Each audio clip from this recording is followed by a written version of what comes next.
दगडी कोळशाविषयी माहिती.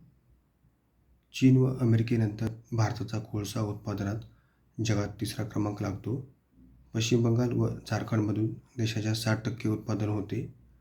हे महत्त्वाचे ऊर्जा खनिज असून त्याचा वापर औष्णिक ऊर्जा निर्माण करण्यासाठी, लोहपोलाद उद्योगात, खते, रसायने उद्योगात केला जातो. भारतातील 60% ऊर्जा दगडी कोळशापासून तयार होते. दगडी कोळशाचे पुढील प्रकार पडतात.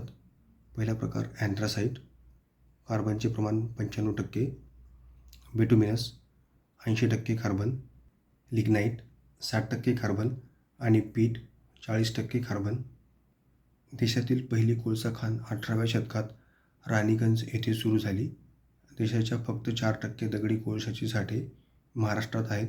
ते वर्धा व वैनगंगा खोऱ्यात आढळतात. धन्यवाद मित्रांनो, संपूर्ण व्हिडिओ पाहिला त्याबद्दल. व्हिडिओ आवडला असेल तर लाईक, शेअर आणि सबस्क्राईब करा.